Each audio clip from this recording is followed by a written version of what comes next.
자, 마지막 5강입니다. 앞에서 1강, 2강, 3강, 4강 전체적인 대부분의 역사적인 흐름을 건축을 통해서 이제 살펴보셨는데요. 마지막 5강이다 보니까 마무리를 조금 앞에서 하겠습니다. 그 건축은요, 건축물 자체로서만 존재하지 않는다. 이해되시죠? 전체 문명 속에서 사람의 역사와 사회와 예술과 함께 흘러가는 그 중에 하나가 건축이고요.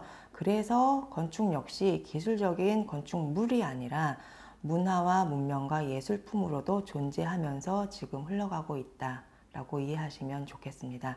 자, 5강 들어가겠습니다. 5강은 현대적인 이념의 건축가, 건축가, 그리고 미래에 대해서 언급을 하면서 마무리하도록 하겠습니다. 앞에서 우리가 이전에 근대주의, 즉 모더니즘에 대해서 살펴보았는데, 이 모더니즘은 실은 뚜렷하게 대중적인 효과는 없었습니다. 이 인텔리를 중심으로 활동이 됐었고요. 일부 예술가들에 의해서 엘리트들을 겨냥한 것이 아닐까 싶을 정도로 좀 미학적으로 흘러간 측면도 없지 않았기 때문에 대다수한테는 조금 친밀감을 주지 못했습니다. 그래서 포스트 모더니즘이나 탈근대주의 같은 경향으로 현대 건축으로 자연스럽게 이어지는 계기가 됐고요. 절충주의가 그 사이에 좀 흐르게 됩니다. 역사적으로는 긍정적이면서 현대적인 것에 저항 없이 접목할 수 있는 게 무엇이 있을까를 고민하는 시기였다고 보시면 되겠습니다. 그때 잠깐 대표적인 역할을 했던 게 팀10 그룹이고요. 1954년에 나타났습니다. 그리고 이 대표적인 이 탈근대주의에 대해서 피터 블랙은 이렇게 이야기합니다. 현대로 넘어가기 전에 이제 근대 건축은 왜 실패하였는가? 책 제목이 이겁니다. 근대 건축은 왜 실패하였는가? 거기서 6가지를 이야기합니다. 기능주의, 오픈 플랜은 환상이었다. 그리고 순수성은 실은 다 들어올 순 없다. 여기도 환상이다. 그리고 기술이 다가 아니다. 고층 건물 역시 모든 것을 해결하지 못한다. 더불어서 주택 문제가 심각하다. 이런 것들을 근대주의의 건축에 있어서 무계획적이다 싶을 정도로 대단히로 인간적인 측면을 약간은 벗어난 거 아닌가 하는 그런 측면이 보였기 때문에 팀10과 피터 블랙은 근대 건축에 있어서 조금 다른 측면으로 이야기를 전개하게 됩니다. 그게 포스트 모더니즘으로 이어지고 현대 건축으로 조금 더 세련되게 진행되는 과정으로 보시면 되겠습니다. 그때 대표적인 건축가가 나타나게 되는데 필립 존슨입니다. 필립 존슨은 포스트 모더니즘의 대표적인 건축가입니다. 이 역시 부유한 건축 가정적인 배경을 갖고 있고요. 그러다 보니 지식이 굉장히 풍부했습니다. 경험도 풍부했고요. 이 사람이 중요하게 강조한 것은 7가지 원칙이 있습니다.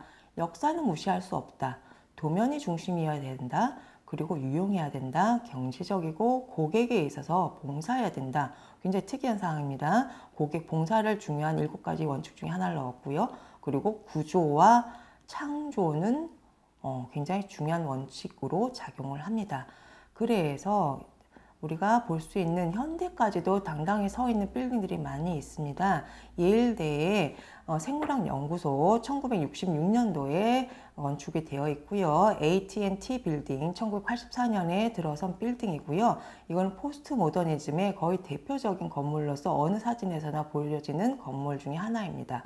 그리고 위에 있는 옆에 뭔가 벽이 없는 것 같은 건물 하나 보이시죠?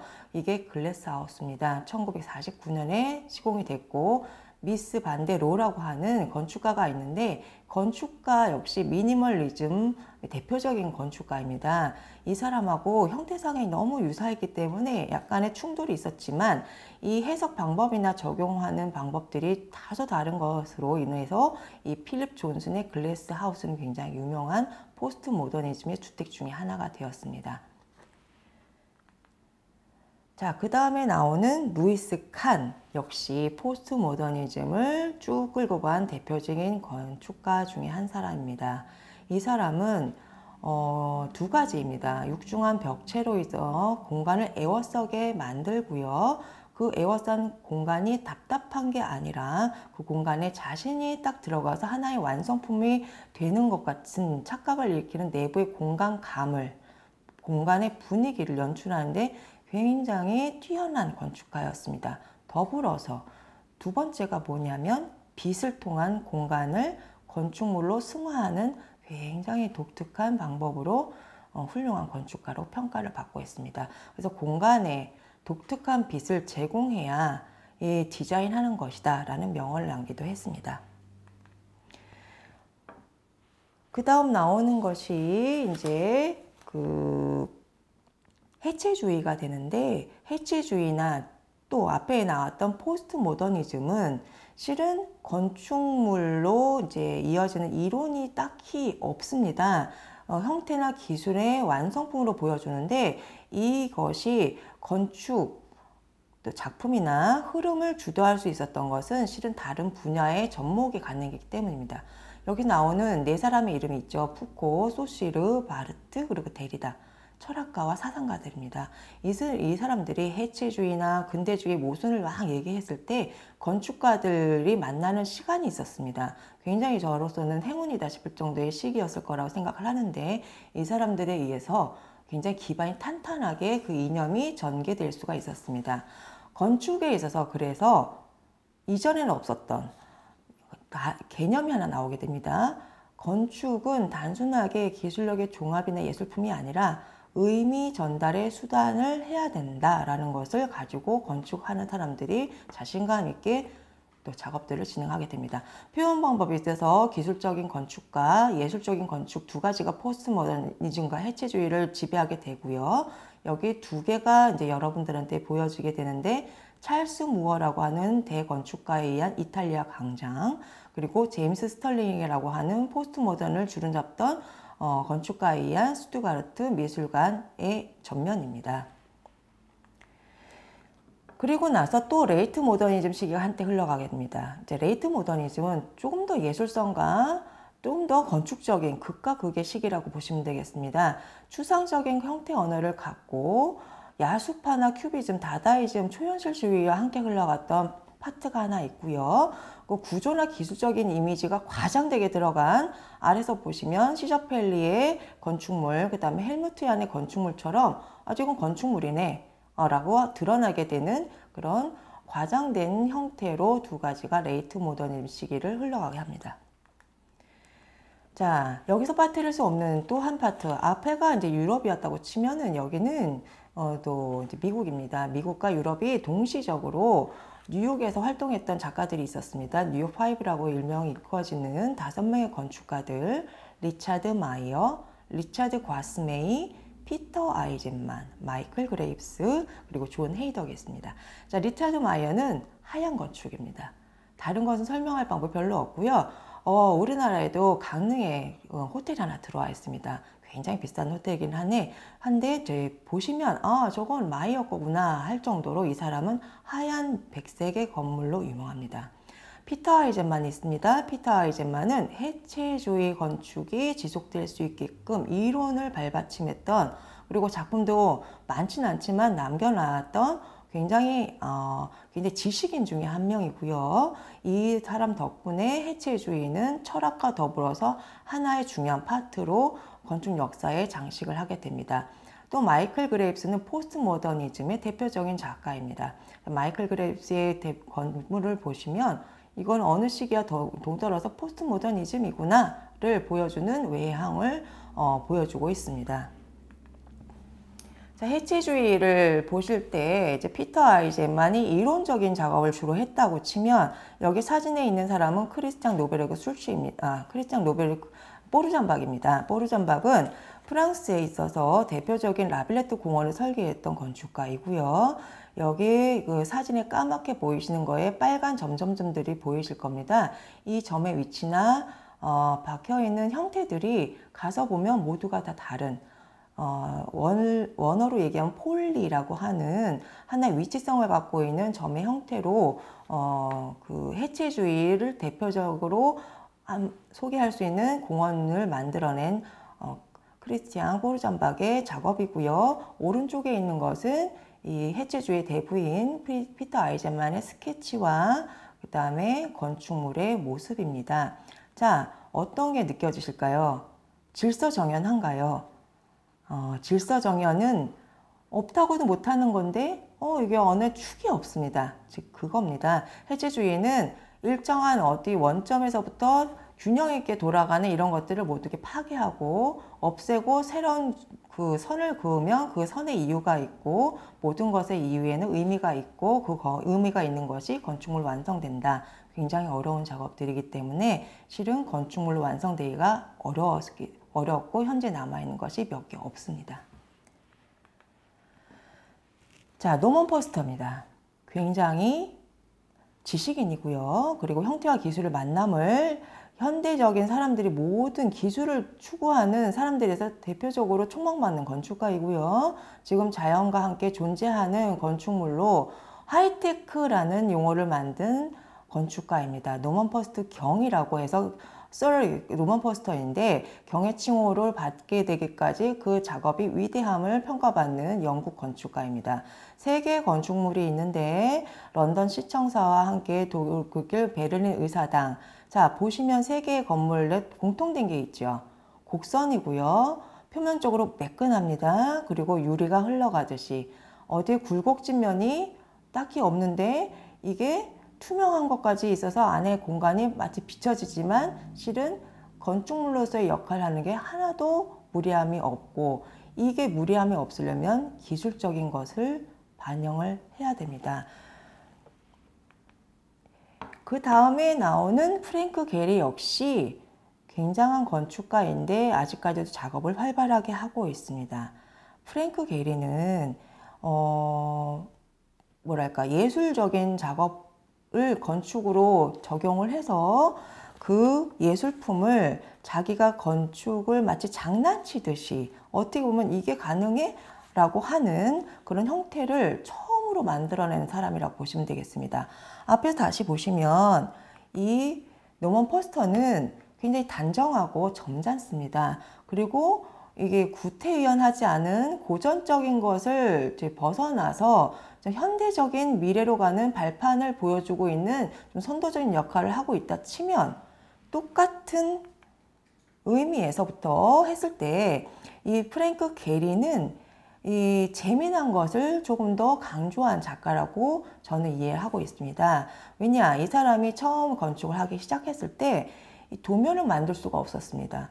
도면을 어떻게 CAD나 이런 것들을 컴퓨터로 소화할 수가 없어서 먼저 모형을 만들고 모형을 통해서 도면을 그려내야 되는데 이 손 작업으로 해석하기 너무 어려워서 도면을 만들 수 있는 점을 찍는 도트를 찍을 수 있는 기계를 이 사람이 만들어냅니다.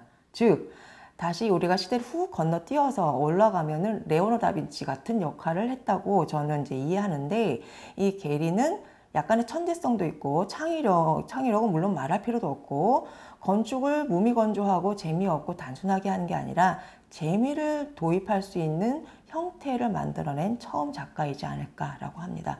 그래서 여기 보시는 몇 개의 건물들 중에 아래에 있는 구겐하임 빌바오에 있습니다. 스페인 빌바오에 가시면 구겐하임 미술관은 표면에 있는 재료도 반짝반짝하고 굴곡면도 다 제각각의 면하고 있는 각도가 다 틀리고요. 크기도 다르고 즉 수공업으로 공장 제작을 했을지언정 와서 하나씩 조립할 수밖에 없는 형태를 취하고 있습니다.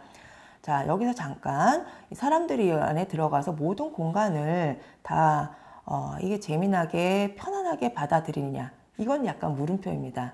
왜냐, 프랑스의 파리에서도 이 게리가 지은 건물이 하나 있었는데 실은 미국 대사관으로 지어졌다가 용도 안에서 좀 충돌이 많았어요. 사람들이 불만이 많았죠. 그러다 보니까 이게 빈 상태로 한 몇 년간은 흘러갑니다. 하지만 워낙에 유명한 작가이고 형태 자체도 시간에 흘러가게 따라서 젊은 사람들이 너무 좋아하는 장소에 위치하고 있고 여러 가지 이유 때문에 다시 재생되게 됩니다.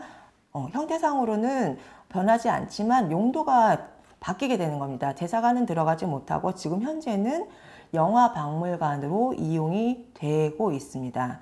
즉 여기서 중요한 것은 실은 시기에 따라서 어떤 건축물들은 인정을 받기도 하고 또는 이해받으면서 자연스럽게 사람들이 사랑하게 되기도 하지만 시기나 기술이 역할이 뒷받침이 되지 않고 사람들이 이해가 없으면 그 건물은 퇴색되게 되고 없어지는 굉장히 안타까운 수순을 밟게 되는데 이 게리는 조금 운이 좋은 사람이 아니었을까라고 생각을 하게 됩니다.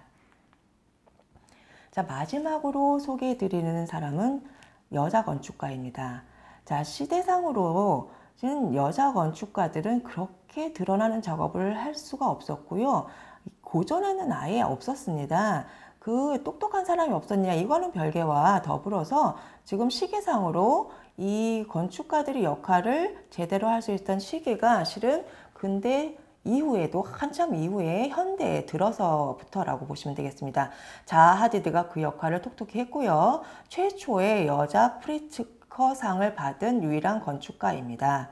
이후에는 이제 물론 이어지겠지만 처음 우리가 남자들만의 세상에 또 여자들의 건축가의 능력과 표현력과 또 이제 공간감을 제대로 보여준 여성 건축가이기 때문에 의미가 크다고 하겠습니다. 그 여자 건축가 이름이 자하 하디드입니다. 우리나라에도 참 이게 이제 많은 사람들이 아직도 묘하게 쳐다보는 동대문 DDP가 있죠. 동대문 디자인 플라자라고 하는 드림 디자인 플레이라고 하는 약자입니다. 그게 동대문에 들어가 있어서 아직까지도 갑론을박이 굉장히 많은 건축물인데 그 건축가의 작업이 우리나라도 있다는 거는 뭐 그다지 나쁜 것 같지는 않습니다. 그리고 보시면 아시다시피 약간의 외계스러운 모습으로 우주선 같은 곡면 작업을 많이 했고요. 처음부터 곡면 작업을 한 건 아니고 이 사람도 이제 포함되는 부류상으로는 해체주의로 우리가 해석은 하지만 본인은 해체주의가 아니라고 얘기합니다. 자, 자기는 독특한 자기만의 개성을 인정받고 싶다라는 걸로 이해하시면 되겠고요. 모든 것들이 곡면으로 하다 보니 역시 이 사람도 건축물로 시공성에 있어서 굉장히 장인 정신이 있지 않은 이상 완성하기는 현대에서도 무리가 많이 따릅니다. 그래서 동대문에 있는 디자인 DDP 센터도 역시 많은 건축비가 소요가 됐고 기술력이 경제적이다라는 것은 이퀄 관계에 상관이 없다는 것을 드러내고 있습니다. 자, 여기까지가 여러분들 5강까지 전체적으로 고대부터 현대에 이르기까지 건축의 역사를 건축가와 건축물 그리고 건축 시대적인 상황을 더불어서 쭉 설명을 드렸습니다. 좀 어렵지 않게 여러분들한테 전달이 되었으길 바라고요. 여러분 재미나게 건축으로 좀 도시를 돌아다니실 때 반짝반짝하는 시선을 잡아주는 시간이 되셨으면 좋겠습니다. 감사합니다.